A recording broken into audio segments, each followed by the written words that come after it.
Bueno, es momento de darles una cordial bienvenida a todos y todas. Gracias por acompañarnos.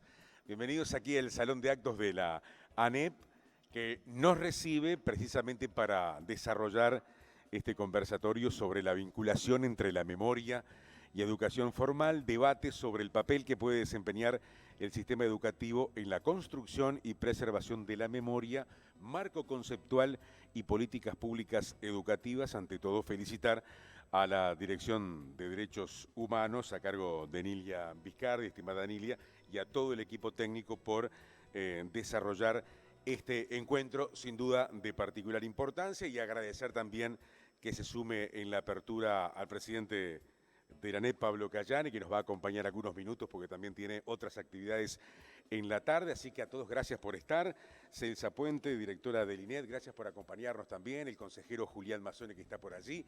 Referentes de esta temática, a todos y todas gracias por estar presentes. También a los medios que llegaron a realizar la cobertura de este encuentro. Ya presentada también en este punto focal que tenemos, donde vamos a desarrollar este intercambio de particular importancia, sin lugar a dudas. Ya nombramos a Nilia como directora de la Dirección de Derechos Humanos, y también en nombre de esta dirección nos acompaña Lorena Plasencia, que va a ser la encargada de moderar las distintas presentaciones que vamos a celebrar. Y además felicitar y agradecer, un honor que esté junto a nosotros, Aldo Marchesi, doctor en Historia de la Universidad de Nueva York, es profesor titular del Instituto de Historia y miembro del Centro de Estudios Interdisciplinarios Uruguayos de la Facultad de Humanidades y Ciencias, integra también el Sistema Nacional de Investigadores, ha sido profesor invitado en universidades de distintos países en todo el mundo, así que gracias a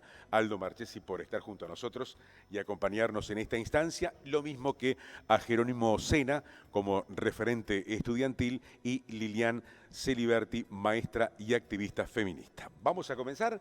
En primer lugar, yo voy a invitar a Nilia que nos dé la bienvenida, el contexto de este encuentro, de este conversatorio, el rol de la educación en la preservación y construcción de la memoria. Nilia, adelante. Muchas gracias, Marcelo, por tu presentación. Muchas gracias a todos ustedes por estar aquí, especialmente también a Alejandra Casablanca, secretaria de la Dirección, presidenta de la Dirección de Derechos Humanos por el pasado reciente. Y bueno, en primer lugar, como tenemos el honor de contar con la presencia del director del CODICEN, Pablo Cayani, me gustaría cederle la palabra a él para luego dar apertura a esta actividad. Muchas gracias, Nilia. Bueno, bienvenidas y bienvenidos. Para nosotros es un gusto poder estar abriendo esta actividad que coordinó Nilia, que trabajó durante los últimos 2 meses en varios temas que tienen que ver con recomponer una dirección que estaba muy debilitada, que es la Dirección de Derechos Humanos de CODICEN. En segundo lugar, la presencia de mía y en un rato la de Elvia Pereira, Julián Mazzoni, Carolina Payas en este tipo de actividades tiene que ver con que las autoridades hemos decidido rodear cada una de las actividades en las que se ha trabajado, tanto en las diferentes direcciones generales, en UTU, en secundaria, en el Consejo de Formación en Educación, como en las instituciones educativas. Nosotros estamos estamos en un cambio de administración donde notamos que hay mucha preocupación por los docentes, preocupación por parte de los docentes sobre cómo abordar estos temas, porque estuvieron muy limitados por el estilo de administración, porque la normativa prácticamente no había cambiado, pero efectivamente lo que sabemos es que hay un conjunto de temas que salieron de las aulas. Y para nosotros eso es muy problemático. Las aulas son justamente el espacio donde se forman niños y adolescentes en los diferentes saberes, pero además en el arreglo de sociedad que tenemos en común. Entonces, volver a ubicar el trabajo con los temas de derechos humanos, pero particularmente con los temas de memoria e historia reciente, nos parece que es una obligación de las autoridades.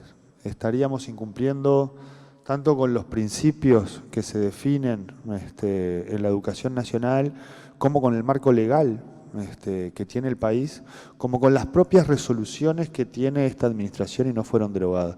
O sea que saludar la instancia y agradecerles por la presencia y agradecerle a los panelistas. Muchas gracias. Bueno, yo también quiero especialmente agradecer a todos quienes ya fueron nombrados, y si alguno de los compañeros no los nombré es porque si no se nos iría el nombre, se nos iría el tiempo hablando de esto, pero simplemente decirles que a mi llegada a la Dirección de Derechos Humanos me encontré con un equipo que trabajaba muy activamente, y con Lorena Plasencia, especialista en temas de derechos humanos. Lo primero que observamos es que llegaba mayo y que la Dirección de Derechos Humanos no tenía una actividad, así que armamos este espacio gracias a la cooperación de quienes hoy nos acompañan y que quiero agradecer una vez más. Señalar que esta mesa tiene un carácter intergeneracional. La memoria es precisamente el momento del año en que podemos activar claves que son fundamentales en la política educativa, pero que son sobre todo un pilar de la pedagogía. Una de ellas es la alianza entre el diálogo y el saber. La memoria nos permite algo que a nivel ético en toda sociedad se juega en diferentes espacios, que tiene que ver con sanar, que tiene que ver con explicar, que tiene que ver con el derecho a generaciones anteriores que no han tenido acceso a la justicia o que lucharon y en esa lucha encontraron precisamente en el saber de sus docentes, en el saber de especialistas, en la alianza entre un sistema nacional de educación integrado por la universidad, por la Administración Nacional de Educación Pública, por el Ministerio de Educación y Cultura, la posibilidad de tener elementos que son una fuente de creatividad increíble, como por ejemplo los sitios de memoria, que deseamos unir a circuitos pedagógicos para que en ese espacio todas las generaciones puedan escuchar otras voces, hacer legítimamente sus preguntas, a favor, en contra, promover por lo tanto un espacio de diálogo que siempre es por definición un espacio crítico. Los jóvenes tienen derecho a ese espacio crítico, tienen derecho a saber lo que pasó y de ellos será la interpretación en el futuro. Se hace justicia con alguna falta de información que el Uruguay en un proceso colectivo está reconstruyendo, como también nosotros desde la Dirección de Derechos Humanos tenemos el privilegio de contar con una historia de trabajo, una historia de acumulación en historia reciente, una historia de lucha de colectivos, una historia de lucha de jóvenes y de generaciones que nos interesa capitalizar como forma de diálogo, como cuestión pedagógica y, por supuesto, con los maestros, profesores, directores, desde este lugar en particular. Así que desde estos presupuestos es una enorme alegría hoy tener esta primera instancia que espero se continúe en el mes de la memoria, pero se continúe también pensando cómo podemos activar otras memorias, algunas más conocidas, otras aún ilegítimas, otras que podrán construirse, pero en los cuales para la Dirección de Derechos Humanos el concepto de diversidad, de desigualdad, de vulnerabilidad, entiende que hay un eco que se juega en las memorias y en este mes nos concentramos particularmente en aquella referida al pasado reciente. Tenemos el privilegio de tener una memoria viva con actores que aún pueden hoy ir a las salas de aula, a los centros educativos, a contar y encontrarse con todas las edades, todas las generaciones para seguir construyendo este diálogo respetuoso, de escucha, pero que también da cuenta de que el Uruguay tiene una historia y que la educación juega un rol fundamental en construir esa historia, y eso es lo que estamos viviendo en este momento. Muchas gracias.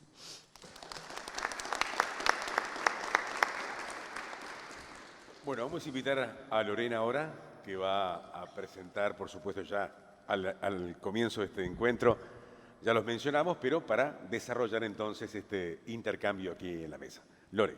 Bueno, buenas tardes a todas y todos. Muchísimas gracias realmente por el tiempo que se han tomado para venir y seguir reflexionando, pensando, manteniendo nuestra memoria activa respecto a nuestro pasado reciente.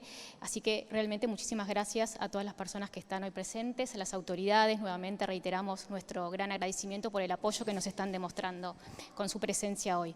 Y bueno, infinitas gracias realmente a Jerónimo, a Lilian y a Aldo, que van a compartir con nosotros sus reflexiones sobre el tema.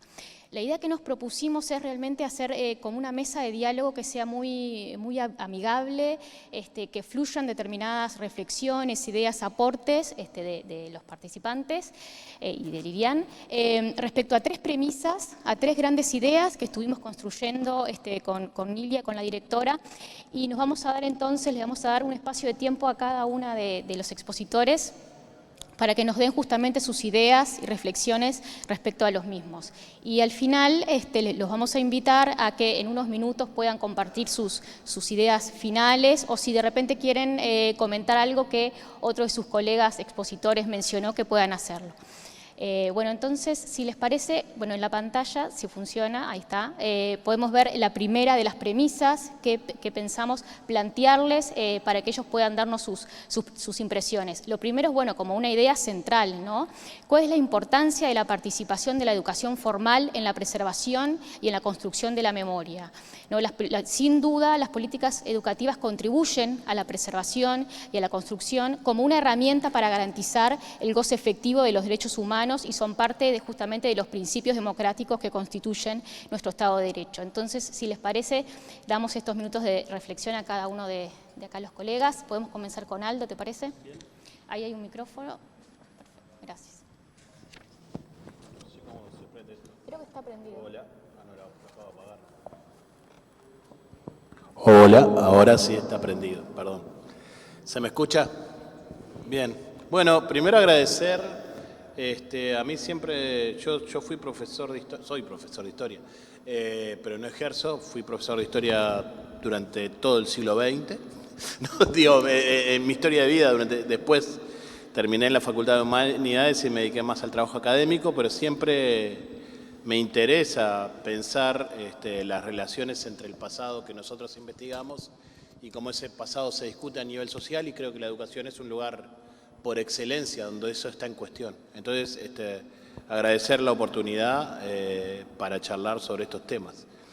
Voy a tratar de ser bastante rápido, por lo menos para dar algunas ideas generales, tal vez algunas un poco polémicas, para en todo caso después discutir más relajadamente.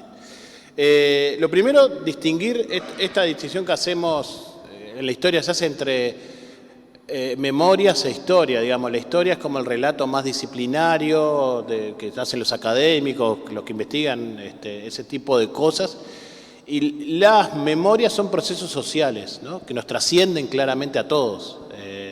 Todos de alguna forma estamos invadidos por esas memorias sociales, y en general yo me afinco en una corriente para pensar este asunto que, digamos, en el Cono Sur se usa mucho el término memoria en términos colectivos, plurales, digamos, ¿no? Esta idea de que en las sociedades hay luchas de memorias, y hay una diversidad enorme de memorias. No solo está la de los torturados y la de los torturadores, hay miles de formas de pensar el pasado, y de alguna forma sí, esas luchas de memoria muchas veces terminan generando bandos que tienen que ver con temas cruciales, ¿no? Yo creo que, digamos, en esas luchas de memorias, claramente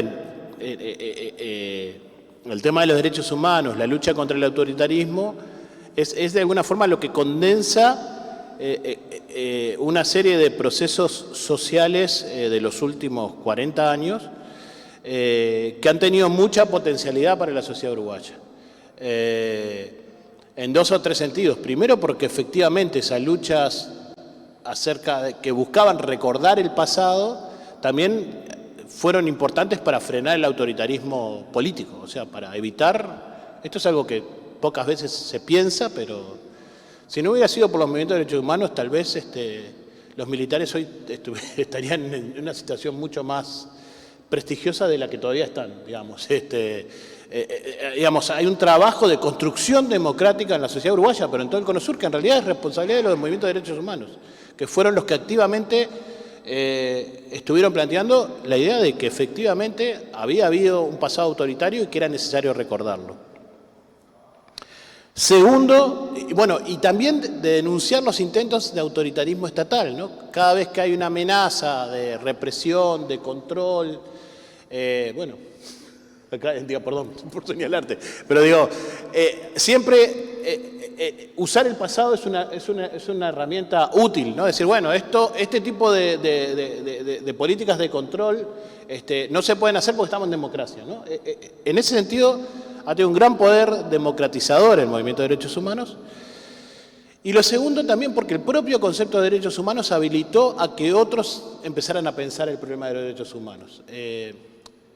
Todos sabemos que cuando hablamos de derechos humanos hablamos de muchas cosas, pero las sociedades históricamente van poniendo el énfasis en un u otro asunto. Cuando hablamos de derechos humanos, en este caso, nos referimos a una experiencia histórica, política, que tenía que ver con las víctimas de la dictadura, con algunas víctimas de la dictadura. Pero en esa discusión luego empezaron a aparecer otros asuntos, empezaron a aparecer las mujeres, empezaron a aparecer los homosexuales, empezaron a aparecer en la discusión sobre el pasado, pero también en la discusión sobre el presente, la idea de que, bueno, hay otros colectivos que también tienen derechos. Esto que, no sé, en la marcha del 85 aparecía, ¿no? Democracia en casa, ¿no? O sea, la democracia no es solo un problema de la política, la democracia también. Entonces, como que estas ideas de derechos humanos habilitaron a la expansión de derechos en varios otros lugares. También la lucha de memorias son luchas por el futuro. Y acá a mí me genera cierta incertidumbre lo que pasa en el 20 de mayo. Me genera como, ¿en qué está pensando la gente? Muchas veces la lucha de memoria también implican cosas silenciadas o cosas que no se hablan.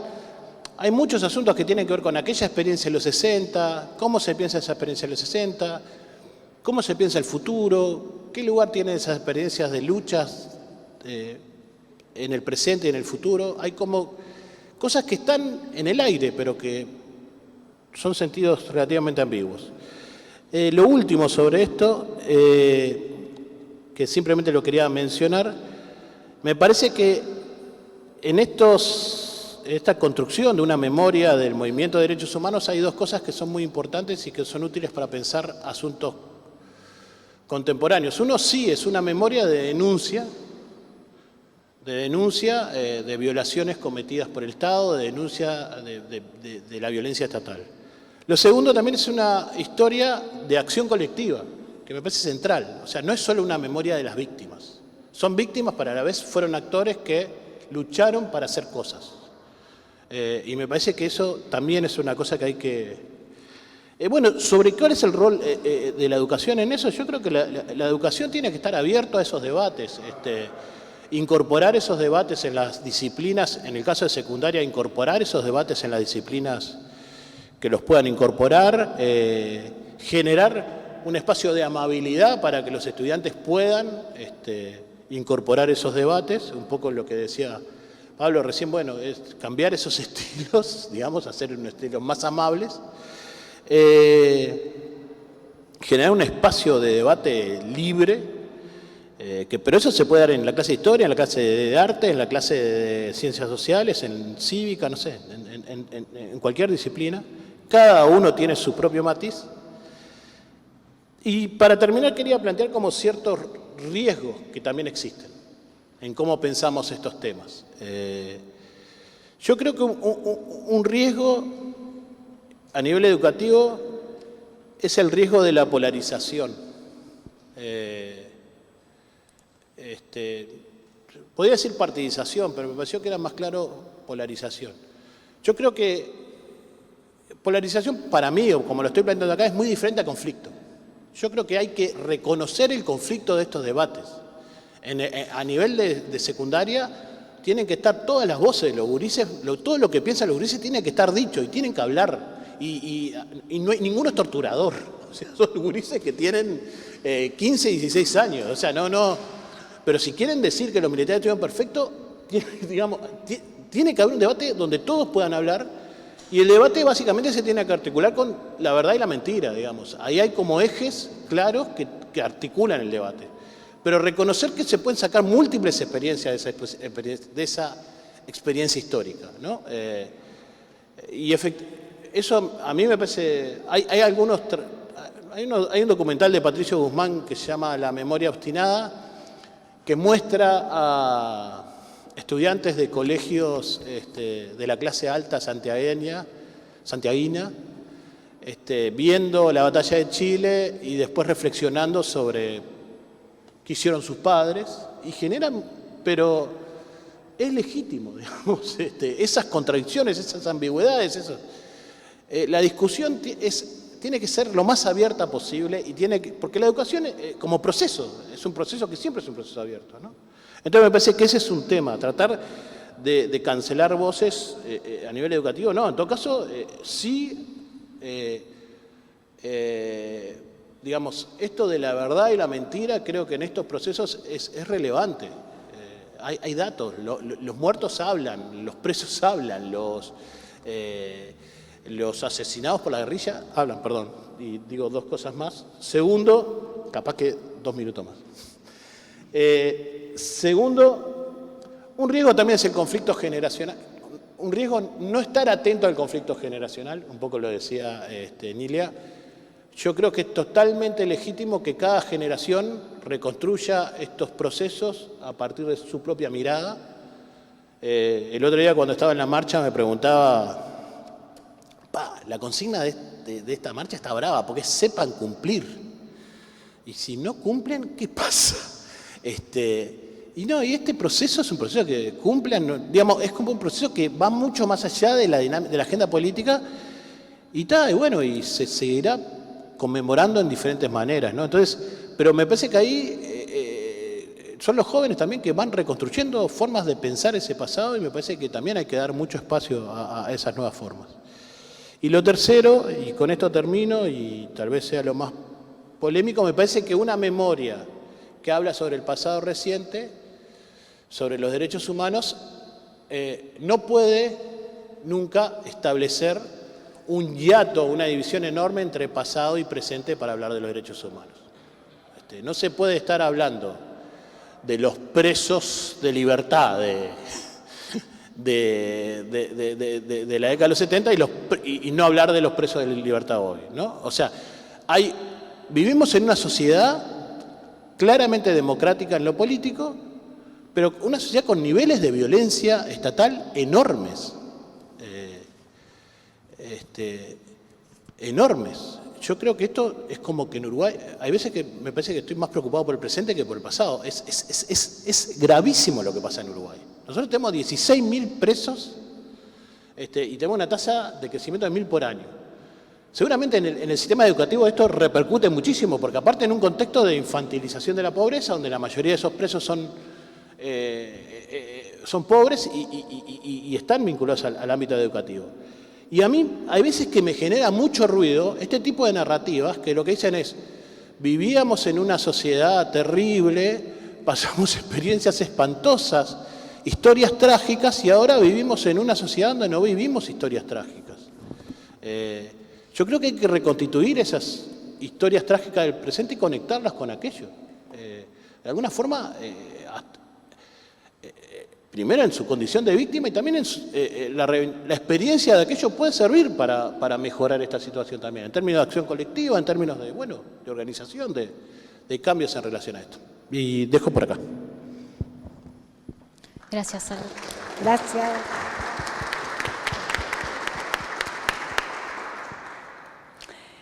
Bueno, yo agradeciendo la invitación a este debate, que a mí me parece un debate sumamente importante, significativo, y ojalá que continúe, porque hoy vamos a abrir algunas pinceladas de una reflexión que es importante para el rol docente, para la educación en general y para la sociedad en su conjunto.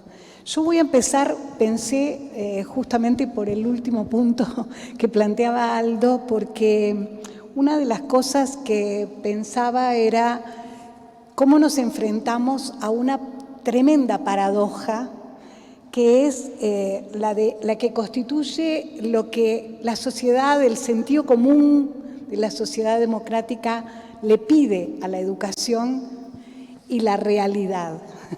¿No? Entonces, de alguna manera pensaba, le pedimos a la escuela que cumpla con una tarea civilizadora, democratizadora, que incluya las diversidades y que de alguna manera incluya a todos los actores, sectores, etc.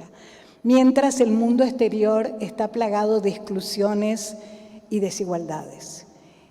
Y eso es una vivencia cotidiana, no es solo no es una reflexión política, es una vivencia, en realidad, los adolescentes, las adolescentes y los niños y niñas viven en una realidad. Bueno, hoy las escuelas y los liceos son lugares de violencia, porque la violencia está también. Entonces, ¿cómo hacemos para generar esto que creo que es un punto que yo comparto totalmente, que es la relación entre el pasado y el presente? Y esa relación tiene que ver con una concepción en general de derechos humanos. En la segunda pregunta voy a tratar de poner algunos ejemplos prácticos, porque para mí hay un desafío didáctico, además de pedagógico en general, es también con qué metodologías, que supone también un rol docente de liderazgo en clase, el poder hacer el diálogo entre las diversidades, supone una concepción pluralista, en primer lugar, supone una cabeza abierta como docentes a escuchar lo que no nos gusta, lo que de alguna manera contradice nuestras opiniones, obviamente que tenemos opiniones sobre cómo se han dado las cosas, y poder escuchar y poder dialogar con esas diversas visiones de la historia, pero eso requiere dos elementos. Uno, me parece que es recurrir también a la historia, por esto que decía recién Aldo, es decir, hay hechos, hay investigaciones, hay trabajos donde se puede documentar el autoritarismo y también tal vez mirar qué nos queda, qué nos ha dejado 13 años de autoritarismo a la sociedad uruguaya, dónde está alojado ese autoritarismo en cada uno de nosotras y nosotros. Es decir, poder abrir la cancha a una reflexión que siempre tiene que conectar el pasado y el presente. Y yo también veo algunos riesgos, y es ubicar a ciertos sectores, por ejemplo, los presos políticos o las personas que desaparecieron, exclusivamente como las únicas víctimas de un proceso colectivo, social, que involucró a miles de docentes que fueron sumariados, a cientos de personas, madres, familiares, que sostenían, porque en este país la cárcel fue masiva. Entonces, no es un elemento que solamente se reduce a un número X de personas. Estamos hablando de un autoritarismo que penetró en la sociedad, que hizo que la pollera tenía que las niñas y las adolescentes tenían que ir de pollera y que no podía pasar de la rodilla para arriba, que los varones tenían que cortarse el pelo y vestirse de determinada manera. Entonces, a mí me parece que explorar el autoritarismo es un elemento central para pensar el pasado, porque eso nos permite tener herramientas para dotar a las generaciones actuales de un espacio de discusión y de debate. Y ese para mí es un punto central, le decía Nilia. El tema de la libertad de expresión en los liceos y en las escuelas es central. Si los estudiantes, si las niñas y niños, si los adolescentes no tienen posibilidades de expresar su opinión, todo lo que hagamos en términos de derechos humanos es una etiqueta vacía. Realmente acá, por eso digo, es un desafío pedagógico, pero es un desafío también de la didáctica, es un desafío del rol docente, es un desafío del rol que le damos a la educación. Y en este sentido creo que aprender a recordar supone también, esto lo decía Elizabeth Schelling, las memorias, no hay una memoria, hay muchas memorias que se disputan en el espacio público. De hecho, estamos todo el tiempo planteando un debate respecto a la revisión de un proceso histórico, y esa revisión está planteada en el debate político de nuestra sociedad actual. Por lo tanto, cuando hablamos de memoria, tenemos que partir de la base de que ese rol está en construcción, en debate y en confrontación. Y de alguna manera esto me lleva a un último punto que quería plantear en esta primera intervención, que tiene que ver con dónde radica la dificultad para encarar esta temática en la educación, cuando en realidad debería ser obvia, normal. Es decir, estamos conmemorando un aniversario más de una dictadura. La democracia, en realidad, del 85 al 2025 está reiniciándose después de una devastación de las instituciones y de la cultura democrática y de la vivencia democrática en el país durante 13 años. Por lo tanto, debería ser obvio que ese es un centro de la educación que se quiere transmitir para una sociedad democrática. ¿Dónde reside la problemática?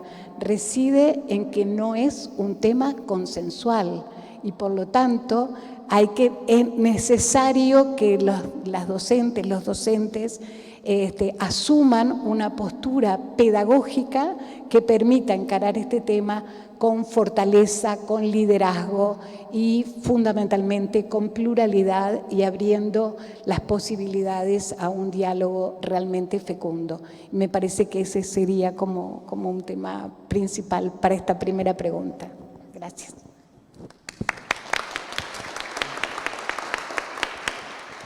Bueno, gracias.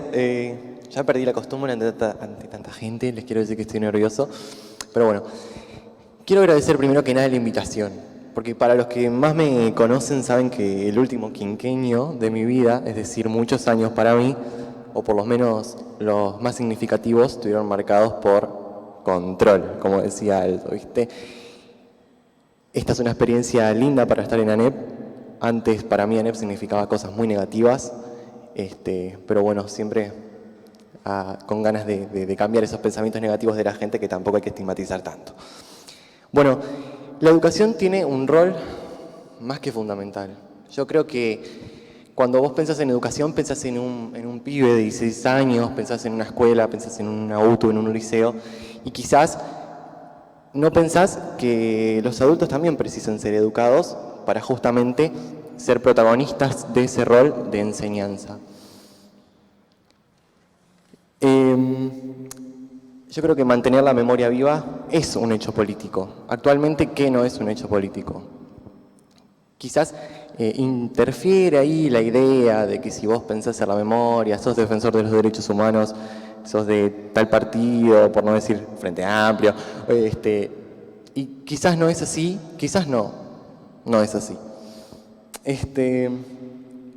Bueno, yo creo que estuve anotando varias cositas acá para tener un hilo conductor y me puse a pensar sobre los residuos que dejó la dictadura en nuestro presente. Yo le llamo residuo a aquella batalla invisible, porque quizás a algunos acá nos cuesta verlo, pero yo que estoy con jóvenes todos los días, yo soy joven, yo lo veo, seguramente ustedes también, más docentes que veo acá, que están día a día con los gurises, hay una lucha invisible que se lleva adelante, que es un residuo de la dictadura, que están tratando de hacer pasar la ignorancia por indiferencia.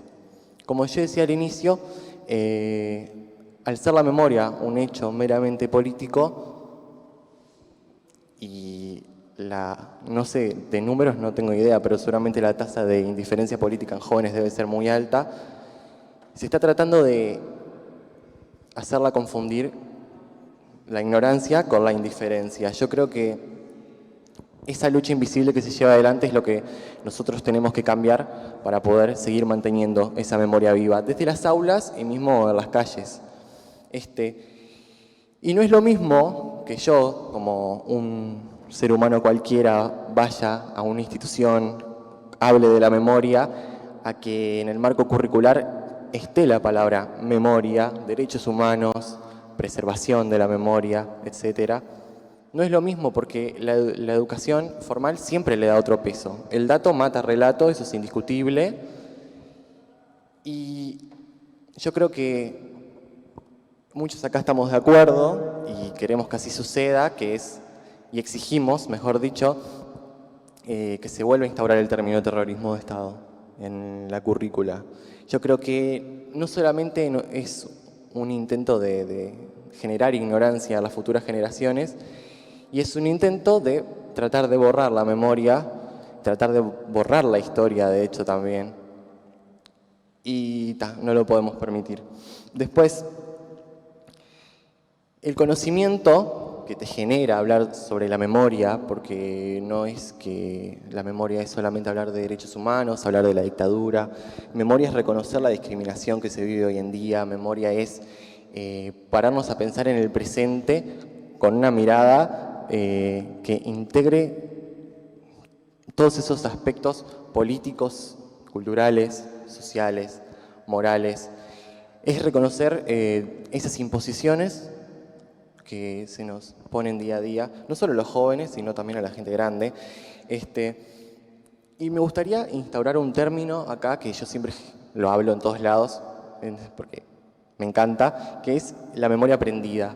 Va también de la mano con la educación formal, ¿verdad? Aprender. La memoria aprendida, voy a poner mi ejemplo, yo aprendí memoria en la calle, en las marchas, en la militancia, en los gremios estudiantiles. También lo aprendí en las aulas, siempre hay un docente que te marca, y yo por suerte tuve varios. Y bueno, agradecer a que en mi casa también se pude aprender memoria. No solamente para recordar a los que fueron, por ejemplo, ¿no?, uno de los tantos mártires de la educación, sino para poder salir a la calle, encontrarme con mis compañeros pidiendo justicia por el pibe que mataron por el boleto, por la compañera que mataron en cautiverio, por muchísimas personas que no se merecen ser olvidadas, y es súper importante que haya no sé, como quieran inventarlo, pero que las autoridades se pongan la 10 y digan, bueno, desde la primera infancia hasta la adultez, tiene que haber un apartado en la currícula de historia. Si quieren hacer otra materia, hagan otra materia, mucho mejor, pero la currícula de historia por lo menos tiene que haber memoria, derechos humanos. Porque el otro día, en la actividad que se hizo en UTU, ANEP, sobre la memoria, estábamos en mi clase y se nos extendió la invitación a participar como clase de la actividad. La profesora nos pregunta si sabíamos que se celebraba el 20 de mayo, ¿Qué se celebraba? No, perdón, ¿qué se conmemoraba el 20 de mayo? ¿Qué había pasado hace 50 años atrás? Y la respuesta fue para mí muy dura y un poco me decepcionó que los gurises no supieran qué pasó hace 50 años atrás. Y no me decepcionó por ellos, no es que estoy decepcionado de los gurises, sino que un poco también,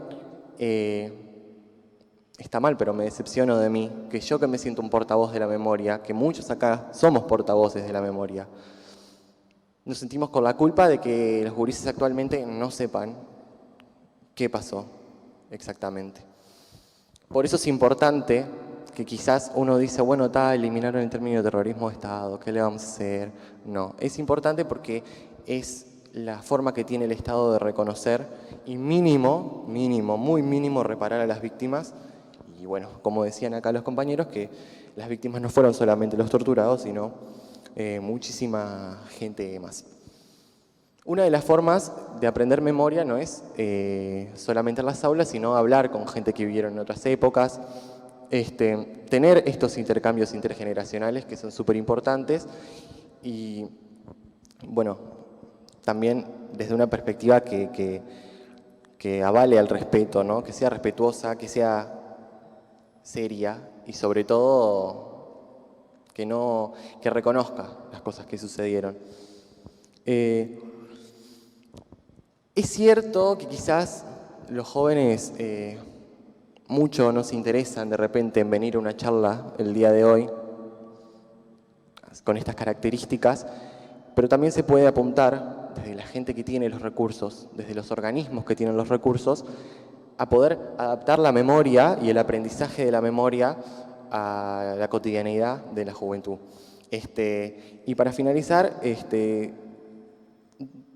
dejarles pensando una reflexión sobre que los jóvenes aprendemos con el celular, aprendemos con la computadora, aprendemos con las redes sociales, así como también aprendemos con los libros, y aprendemos escuchando, aprendemos expresándonos.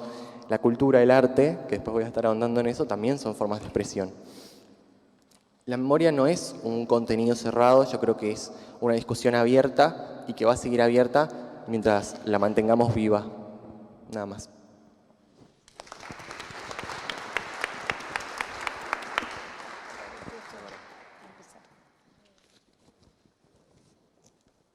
Bueno, muchas gracias por estos primeros aportes.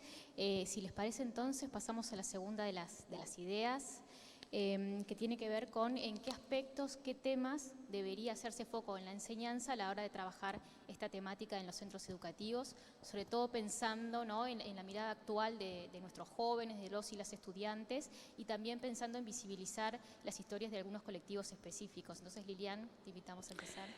Sí, bueno, yo primero empezaría por afirmar que tener en cuenta que esta disputa política existe y por lo tanto es importante no considerar que hay que aminorar el debate, sino todo lo contrario, pensando que la protección de los adolescentes, porque esa protección, ese proteccionismo, lo que hace es generar generaciones indiferentes que dicen, bueno, allá están debatiendo y a nosotros no nos consideran como actores reales de una opinión.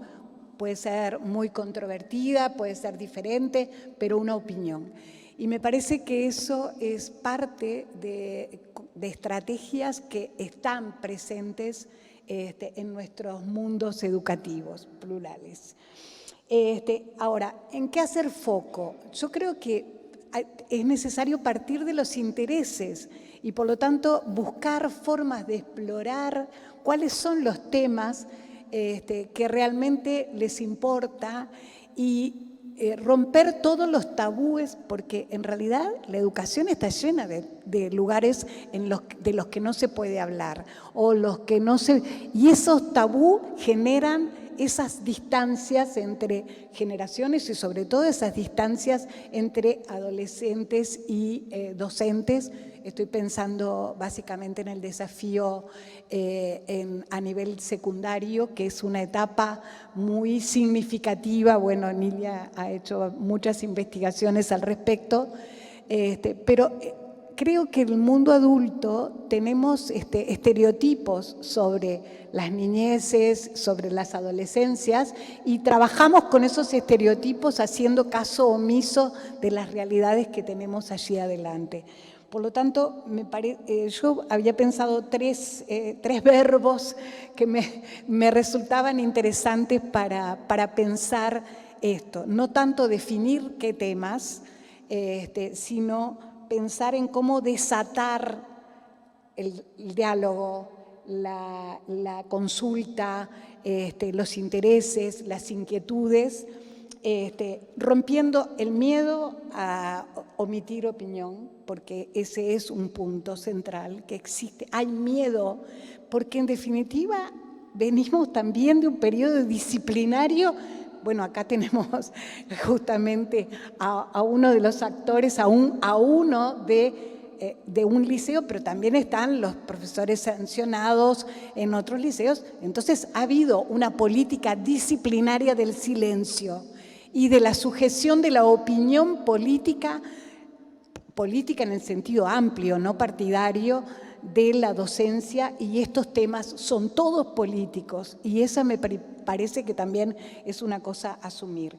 Entonces, desatar es una primera cosa. Desnudar el fondo que están, los estereotipos que están atrás de cada una de las opiniones. Opinamos que tales sectores, la propia discriminación, la propia exclusión, y yo creo que hay mucha más apertura en las adolescencias de las que partimos de la base de que existen.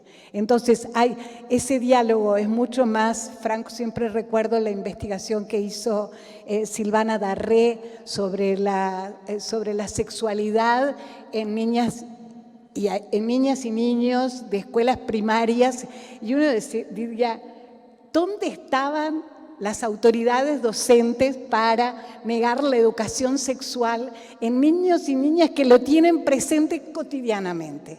Entonces, hay como esa distancia, ese mundo es lo que, en definitiva, sobre el cual tenemos que avanzar. Y por último, las posibilidades de reanudar las visiones actuales, las violencias actuales, porque también hay violencias y miedos que se viven en los centros educativos, que no están politizados en el buen sentido de la palabra, ¿no? Que se pasan de lado. Entonces hay experiencias de la subjetividad de esas niñeces o de esas adolescencias que no forman parte de la propuesta pedagógica. Entonces seguimos con el librito de lo que tenemos que dar, y no importa si hay una niña que es abusada en los recreos o perseguida o bullying o lo que sea, o otras experiencias de violencia que existen. Entonces, si eso no forma parte de la materia educativa, ¿de qué derechos humanos podemos hablar? Entonces, a mí me parece que no es tanto una cuestión temática como un desafío pedagógico y didáctico. Y bueno, me gustaría empezar por la perspectiva de género. Bueno, siempre es necesaria la perspectiva de género. De hecho, en todos los ámbitos precisás perspectiva de género. No es como no me sale la palabra. Bueno, no importa, después lo sigo. Claro, no es una materia, es ideología de género y punto. Bueno, de hecho, tener el foco en la ideología de género, ahora sí reengancho, es también reconocer a las víctimas de aquella violencia patriarcal que verdaderamente fue y es aplastante, que no es nada nuevo, no es ideología woke, como se dicen ahora, yo no manejo el inglés, pero es algo que cada vez que que golpea, la violencia patriarcal mata, asola y te deja como un gusto amargo en la boca, un odio a las injusticias, por no decir odio a otra cosa. También está bueno que haya foco en juventudes políticas. Lamentablemente nuestro país no queda atrás en mártires, tenemos muchísimos mártires, Susana Pintos en la IEC, Rodríguez Muela por construir un salón. Para mí fue fundamental el conocimiento de los mártires. Yo siempre cuento lo mismo, cuando vi La Noche de los Lápices, que de hecho la vi hace 1 año y medio, o sea, fue como en mi prime, mi auge de militancia, me sentí súper, hiper, mega identificado. Fue una película que me llegó muchísimo y es lo que decía, el arte, la expresión, sí ayuda a enseñar memoria. Bueno, ni que hablar de las juventudes organizadas que habían en su momento para cometer esos delitos que actualmente siguen con una impunidad que da asco. También otro foco que le tiene que poner la educación a la memoria es en el desmantelamiento de las mentiras, ¿verdad? La eliminación del término de terrorismo-Estado, en realidad sus argumentos son mentiras, entonces también hay que apostar a ese lado. Después,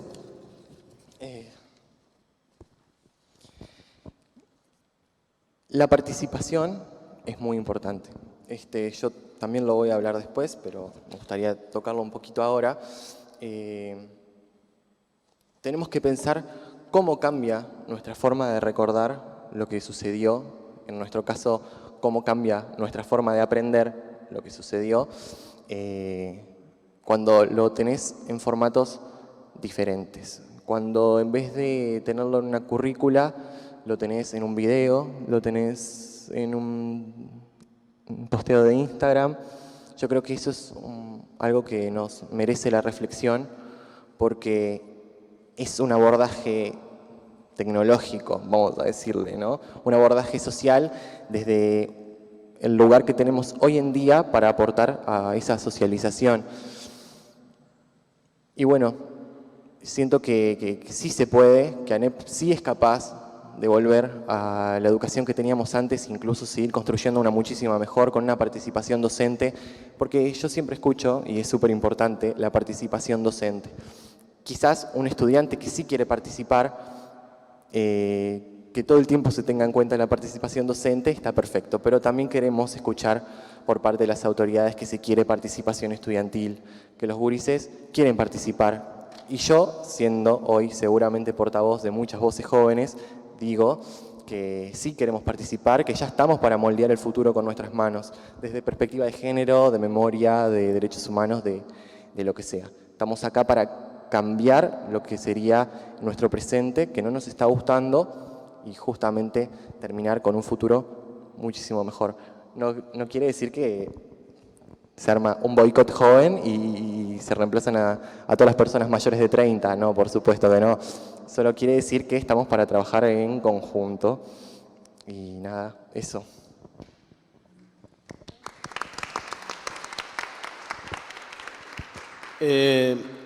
Capaz que en esta parte me gustaría meterme en un concepto que Jerónimo planteó, que me parece bastante importante, porque que es el de la indiferencia. Porque, digamos, ¿en qué temas, en el sentido más específico, se va a hacer foco en la enseñanza? Yo no sé si es en un tema específico, pero sí es en una mirada, una forma de mirar estos problemas históricos. Y yo creo que hoy hay un problema enorme a nivel social, que es la indiferencia. Y la indiferencia y es algo que, digamos, como que es un momento epocal marcado por la indiferencia. No es que nuestros jóvenes, o nosotros también, o sea, esto que se repite todo el tiempo, es más fácil imaginar el fin del mundo que imaginar el fin del capitalismo, no sé, las nuevas generaciones en Europa, la gente más progresista, digamos, llora por el calentamiento global, dice, nos vamos a morir, no vamos a tener hijos. Hay un clima de época donde lo que está en cuestión es la idea de futuro. Y donde está lo central, perdón, porque claro, estamos hablando de memoria, pero me pongo el tema del futuro, pero el problema central es, en muchos lugares, de diferentes maneras, es si la posibilidad de los humanos organizados pueden transformar la sociedad. Y si uno baja eso a esta historia que estamos contando, tiene mucho que ver con esta historia que estamos contando. No es ajeno a esta historia, a esta historia que estamos contando. Y yo creo que en eso hay que tener un poco de cuidado, con una mirada que solo se enfoque en las víctimas, en la condición de víctima. Creo que el extremo de eso es como una mirada fúnebre. Me parece que hay que reconstituir, si vamos a hablar de la historia del Uruguay de los 60 para acá, es hablar de la historia del Uruguay de los 60 para acá. Había gente que tenía diferentes tipos de proyectos y la dictadura los mató a varios. Estoy hablando desde Gutiérrez Ruiz hasta, no sé, hasta los desaparecidos que en general militaban en organizaciones más radicales de izquierda, ¿no? Hay una diversidad de movimientos, pero que esa gente, más allá de lo que ocurrió con el terrorismo de Estado, también esos colectivos siguieron luchando, lograron cosas más o menos buenas. Como que me parece que hay un problema, esto está escrito, se ha escrito un poco sobre, se ha escrito bastante creo en algunos lugares, en un sentido autocrítico, como que los historiadores nos hemos transformado un poco en victimólogos. En lugar del historiador es denunciar situaciones donde ocurrieron víctimas. Y en realidad eso en sí termina siendo problemático. Porque la verdad que terminás contribuyendo a esta idea de que, sí, si te dicen... incluso muchas veces hay como ciertos pruritos para hablar de los 60, todavía siguen habiendo pruritos para hablar de los 60, pero si vos tenés alguna idea mínima de que algo pasó en los 60 y que después lo mataron a todos, digamos, si eso es lo que te quedás con las clases de historia, mejor no hacer nada. Mejor, digamos, me parece que ahí hay un tema... Estoy siendo simplista, pero para tratar de ser explícito con lo que estoy diciendo para que se entienda de qué estoy hablando. Es que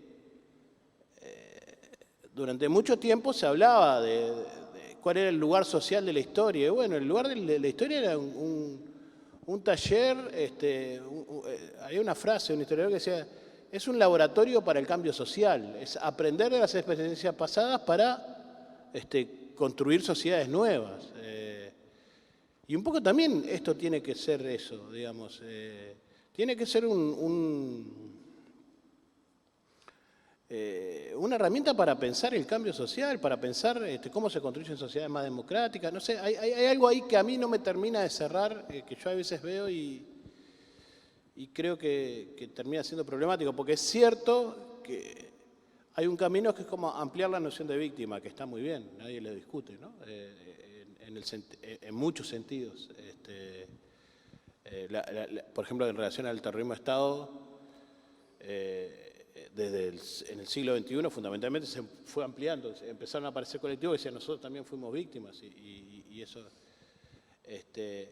los colectivos más tradicionales, bueno, incluso hasta había como, estaban los presos, estaban los desaparecidos, pero también hay otras dimensiones de esa historia a contar, que me parece que también hay que rescatar. Y creo que la sociedad contemporánea tiene un problema con eso. O sea,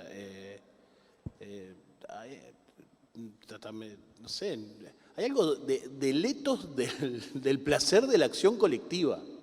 Es como, no sé, suena como una frase media rimbombante, pero hay algo de la posibilidad de la acción colectiva como algo que genera algo.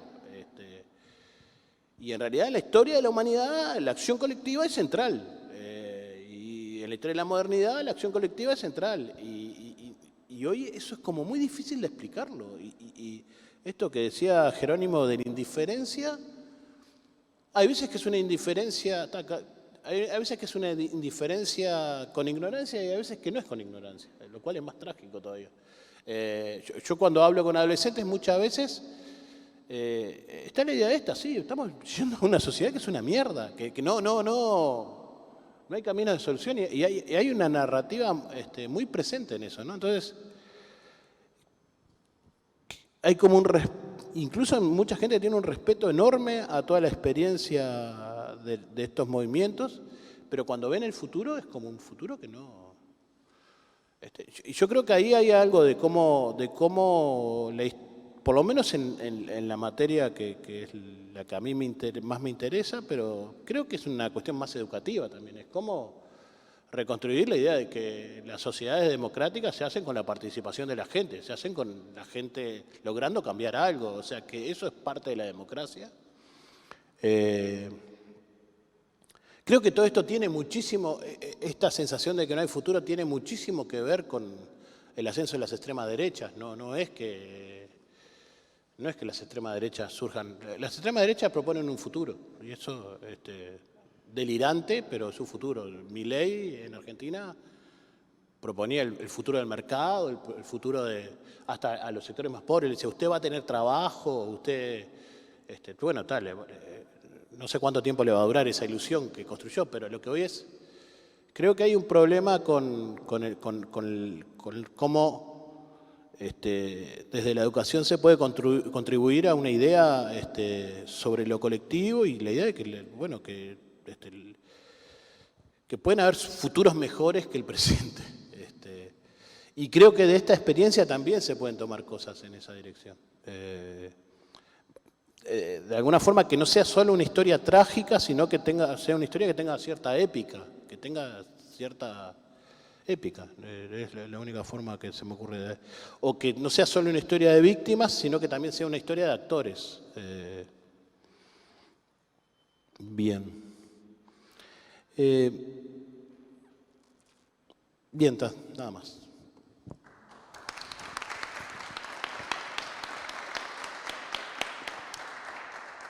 Bueno, muchísimas gracias.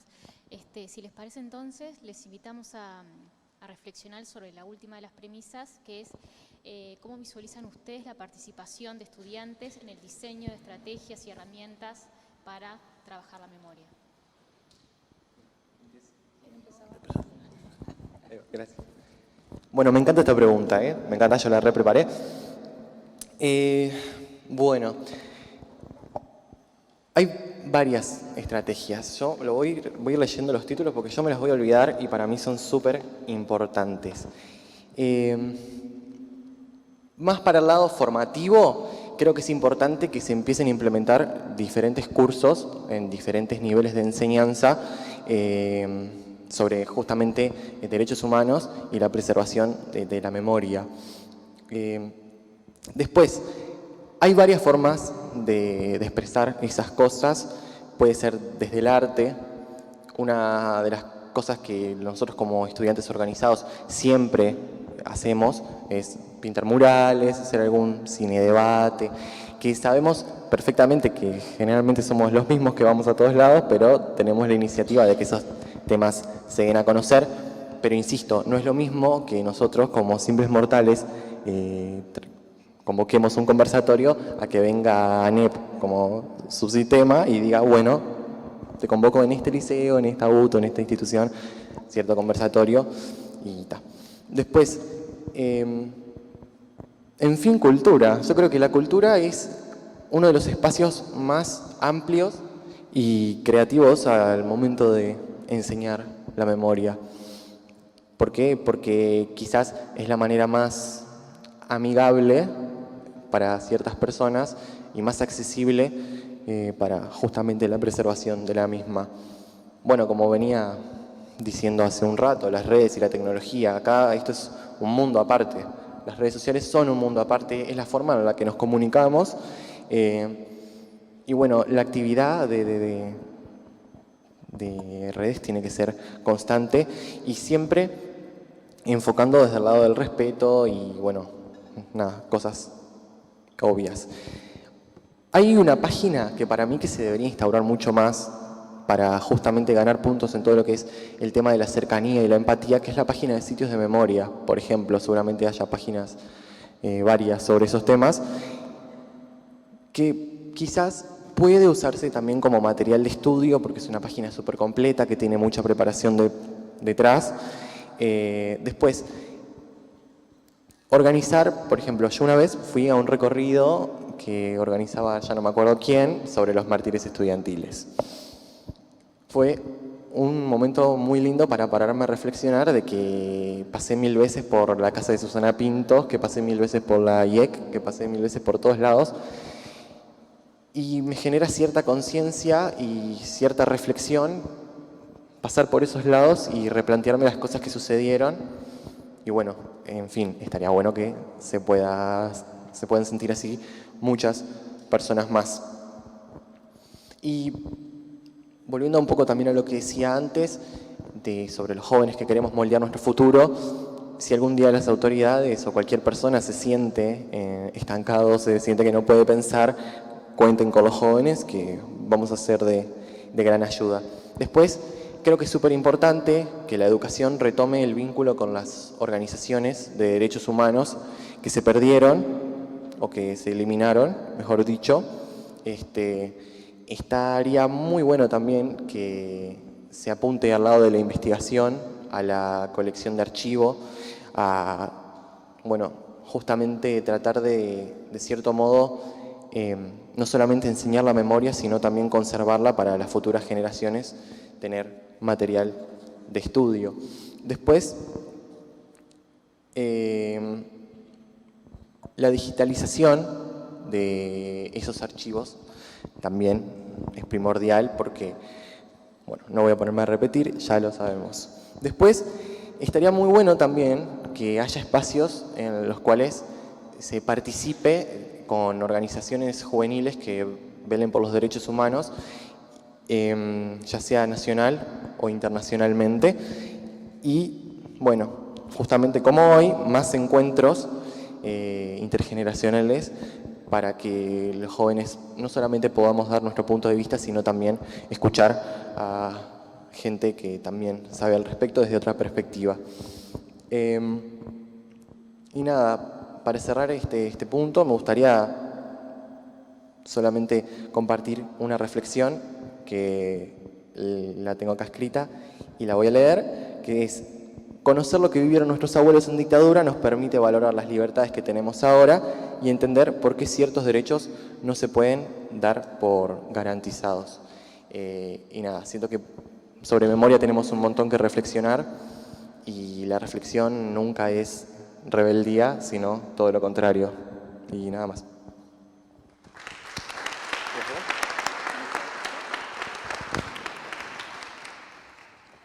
Bueno, en este punto me parece que hay como muchas cosas, pero voy a partir de una experiencia que me pareció muy interesante. No me acuerdo si fue el año pasado o el anterior, en el Liceo 12. Los profesores de historia de todas se unieron, digamos, y todos los grupos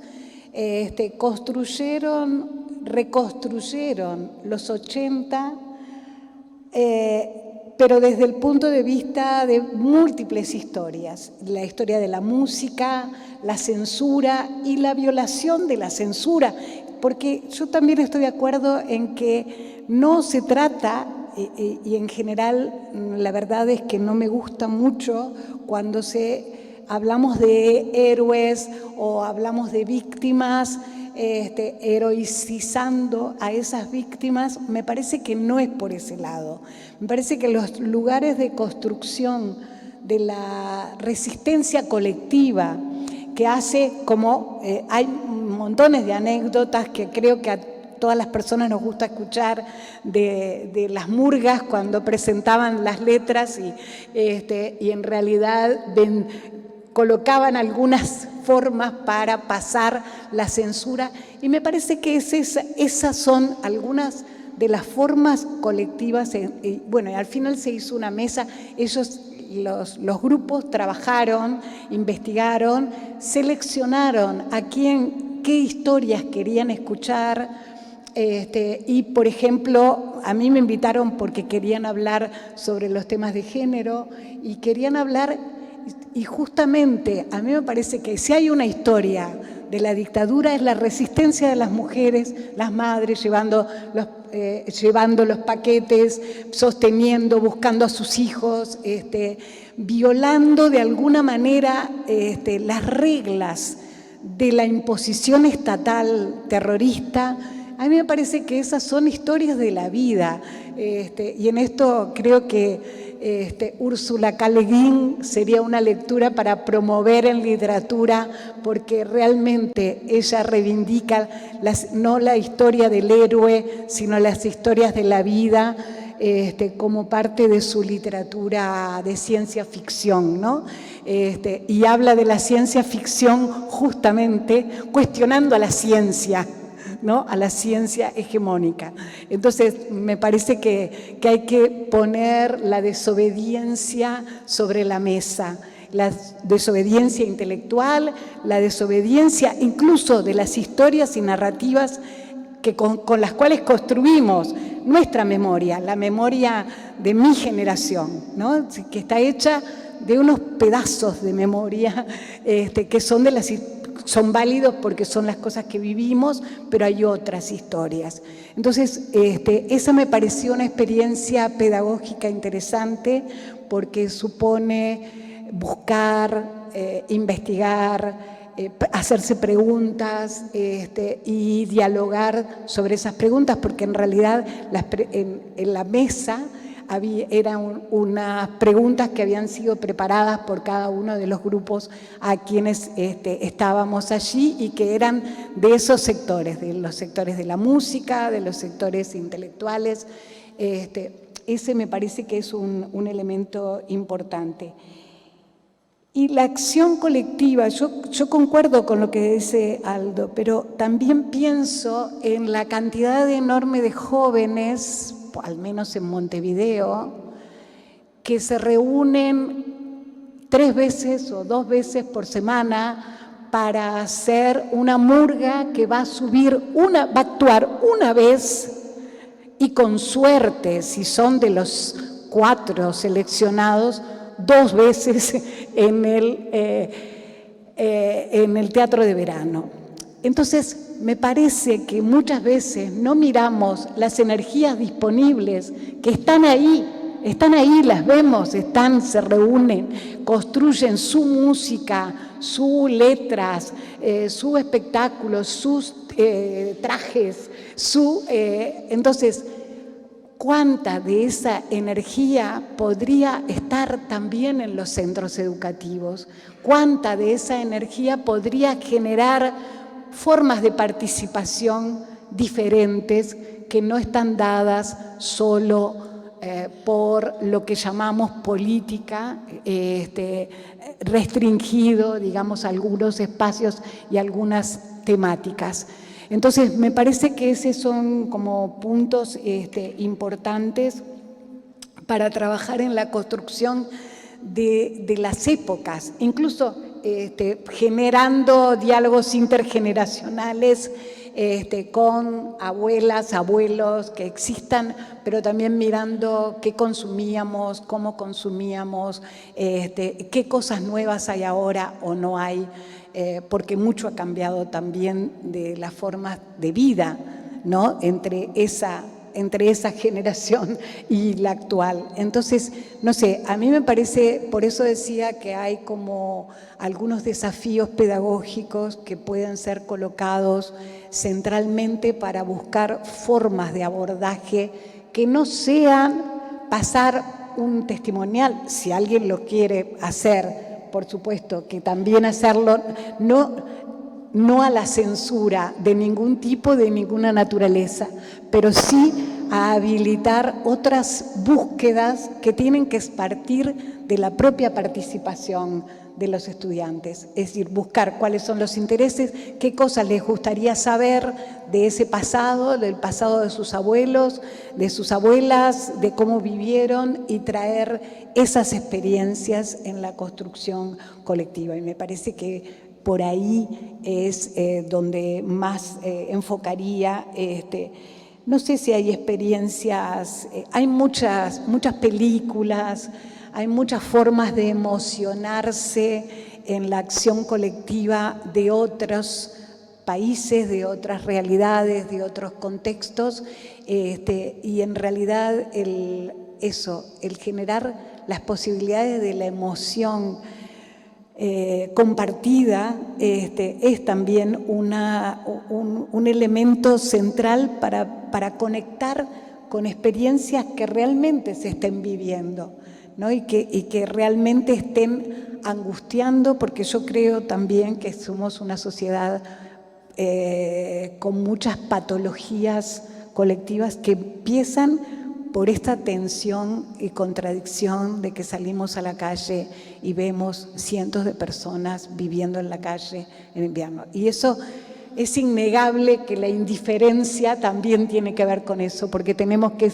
seguir viviendo, tenemos que seguir caminando, tenemos que seguir yendo al liceo, a la escuela, a nuestros trabajos, con realidades que nos tocan profundamente. Entonces, tenemos que saber que ese es el fondo de ciertos niveles de indiferencia para poder conmovernos de otras maneras a la acción colectiva.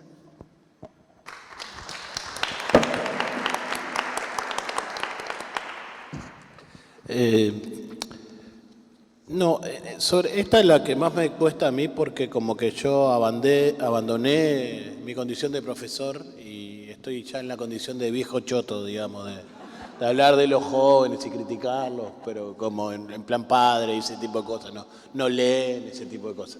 Pero en una buena, digamos, pero realmente reconozco, porque aparte me doy cuenta que, lo digo desde un lugar extremadamente respetuoso, porque me doy cuenta que el trabajo es muy difícil, no lo estoy diciendo. Tengo 2 o 3 cosas nada más para decir sobre esto. El otro día escuché una polémica que se empezó a dar sobre si transformar el 20 de mayo en feriado nacional o no. Y yo me quedé pensando, ya como arrancó el debate, ya me suena que va a terminar mal, que no tiene, no sé. Pero más allá de eso, me quedé pensando si las instituciones podrían hacer algún tipo de actividades relativas a esa fecha. Y creo que eso es totalmente legítimo.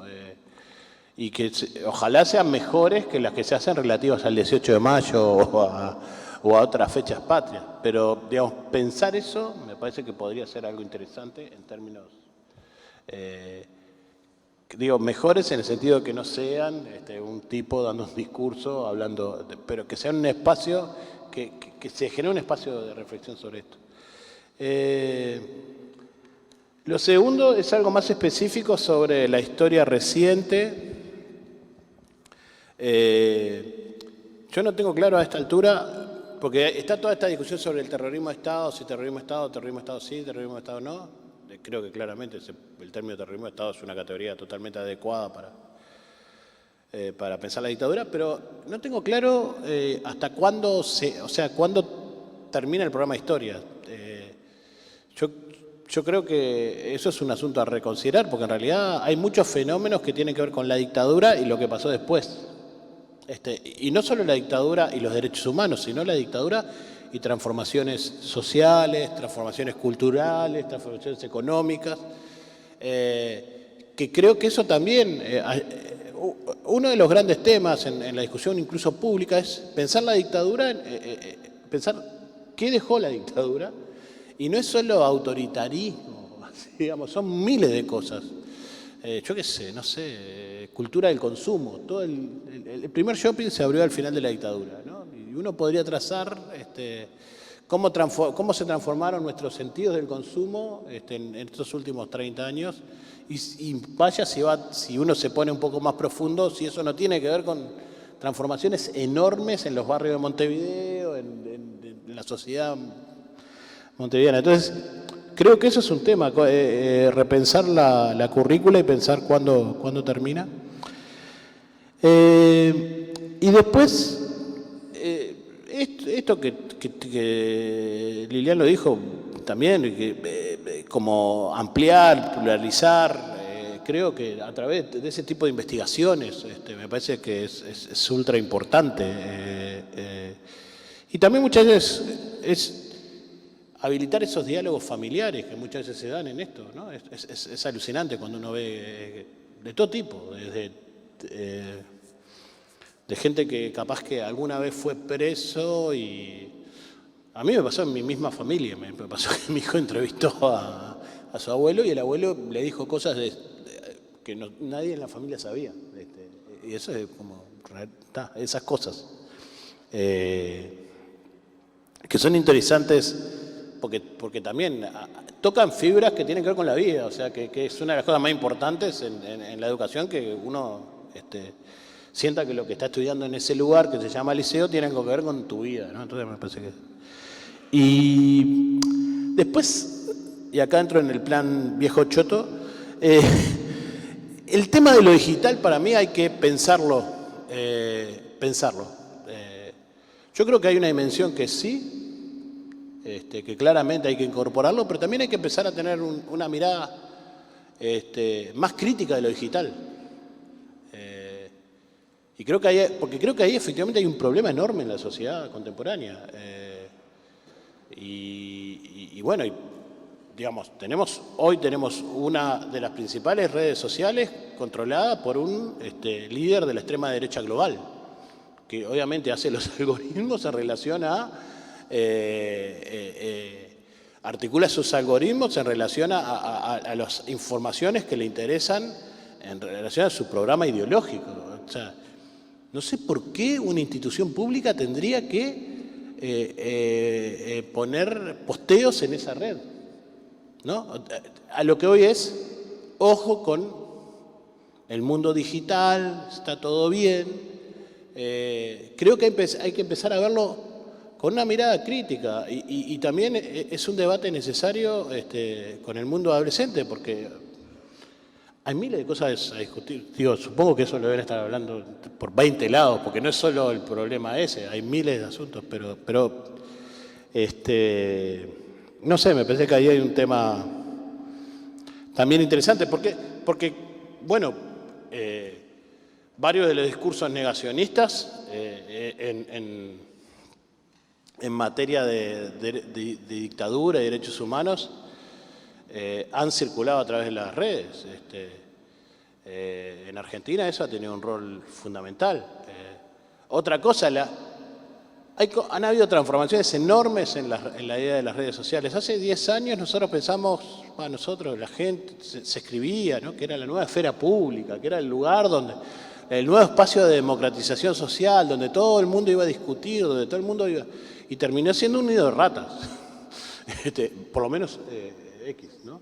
Entonces, pensar esos asuntos de una perspectiva un poco crítica me parece que es necesario. Y nada más.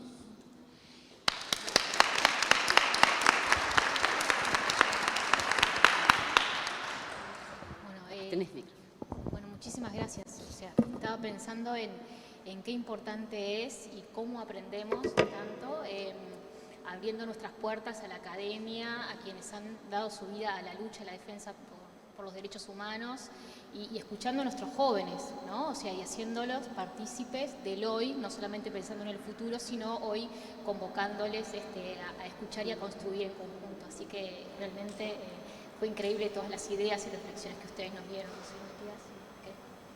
¿No? Bueno, ¿sí? Suscribo también y nos llevamos, bueno, primero invitar a seguir el diálogo con los compañeros que están aquí, con todos aquellos que estén interesados, porque claramente el espacio colectivo uno le da muchas ganas de comentar toda y cada una de las cosas, pero no podemos por cuestiones de tiempo. Sigue siendo un espacio fermental desde el cual podemos pensar las políticas que debemos incorporar para no repetirnos a nosotros mismos o no repetir aquello que ya se hizo, que no se hizo, y en este sentido entonces creo que saludo esta dinámica que también planteó Lorena. No sé si de repente de parte de ustedes quisieran darnos una reflexión final o quedó algo pendiente. No, yo quiero decir una cosa con relación a eso, porque recuerdo cuando en el año 86 se hizo un proyecto, que ya ni me acuerdo de quién era, pero de algún organismo internacional, tal vez algunas docentes que están acá participaron, que fue la construcción de un plan de derechos humanos con participación docente de distintos grupos. Era un piloto, porque a lo que voy es que a mí me parece que cuando hablamos de participación, los primeros que tienen que participar son las y los docentes, porque es desde allí que podemos construir herramientas pedagógicas. En aquel momento se sumaron escuelas, hubo escuelas que formaban parte de ese piloto. Ese programa fue un programa de como de 2 o 3 años. Yo estaba en la escuela Julio Castro en ese momento, que formaba parte del plan del piloto. Y a mí me parece que eso trajo como algunas reflexiones a las escuelas. Bueno, ¿cómo hacemos para que los derechos humanos sean parte de la vida de las infancias que aquí participan en esta escuela? Entonces repensamos los recreos, repensamos el aula, las formas en las cuales el aula podía ser un espacio de circulación, rompiendo esa idea de los bancos allá, el docente acá. O sea, dio la pauta para abrir las cabezas a pensar cómo lo hacemos con las herramientas que tenemos. Entonces, eso quería incentivar a que se piensen formas de encuentro colectivos para pensar propuestas didácticas, pedagógicas para cada uno de los ciclos, porque evidentemente son diferentes, pero también formas de construir en estos años. Aprovechemos esta etapa para construir herramientas y caminos que permitan una mayor creatividad de los docentes. Un solo detalle, no sé si te referís al Plan Nacional de Educación en Derechos Humanos, el del 2017 o al proceso de construcción. Estoy hablando del año Exacto, el Instituto Interamericano, 86, estoy hablando porque se abría la democracia después de tantos años de dictadura, y entonces se generó, gracias a Julio por la memoria, ya no me acordaba quién había sido, pero se hicieron muchos seminarios, encuentros, debates, y a mí me parece... Obviamente, los ciclos pasan, los docentes también pasan, nos jubilamos, por suerte, pero creo que esas formas son las que abren la creatividad. Sí, estamos claramente en un periodo ya amplio de recomposición postdemocrática, que no soy especialista en las tipificaciones, pero es obvio que también lo que planteás hace que ya tenemos que tener una memoria, porque... al inicio del planteo, decía yo también que es nuestra obligación recuperar todas las experiencias y prácticas pedagógicas que existen. Estamos en 2025 y claramente esta experiencia y esta línea de política con sus discontinuidades no empezó ahora, empezó hace muchísimo tiempo. Así que en ese sentido también hacer la memoria de la memoria ya es, creo, un punto clave para situar cualquier acción del presente en adelante, porque evidentemente nada se inaugura, sino que es una continuidad que se retoma y se vuelve a impulsar. No sé si Aldo o Jerónimo. Sí, yo 2 cositas cortitas. Coincido con lo que decía Aldo de las redes. Siento que quizás... De las redes, sí. Sí, es medio raro. Pero nada, yo no daría por perdido la interacción a las mismas. Yo siento que nidos de ratas encontramos en todos lados, no solamente en las redes sociales. Yo salgo acá a la esquina, mira, ejemplo, el cierre de la Biblioteca Nacional. Entrás a Twitter también, nido de ratas, es una realidad. Estoy yo en todos lados, no sé por qué. La gente me está dando palo a mí y yo no sé por qué. Entonces, otra cosa, perdón que me vaya un poco del tema, pero otra cosa que debería educarse es el uso correcto de las redes sociales para evitar los ámbitos de violencia. Pero volviendo a lo que nos compete hoy en día, quiero leer algo de una persona que significó mucho para la lucha de los derechos humanos, y bueno, siento que no estaba de más, y lo paso a leer. Y dice así: y creo que van a haber más Raúles, más Luis Eduardo, más muchos nombres que me vienen a la cabeza de los desaparecidos, para que sus nombres nos traigan el recuerdo que se nos va a ir de todo lo que hizo, que no se nos va a ir de todo lo que hizo aquella juventud, que lo único que buscó era un mundo mejor para todo el Uruguay. Gracias, compañeros, por todo lo que me han dado y la fuerza que me dan para seguir con ustedes, luchando siempre para que nunca más pase lo mismo en nuestro país, que el nunca más no sea una palabra, que el nunca más sea el nunca más desaparecidos ni dictadura en Uruguay. Me parece que es una gran reflexión de una mujer como Luisa Cuesta, y nada, a no dar por perdido la juventud, a no dar por perdido absolutamente nada, que todavía tenemos para seguir construyendo. Gracias.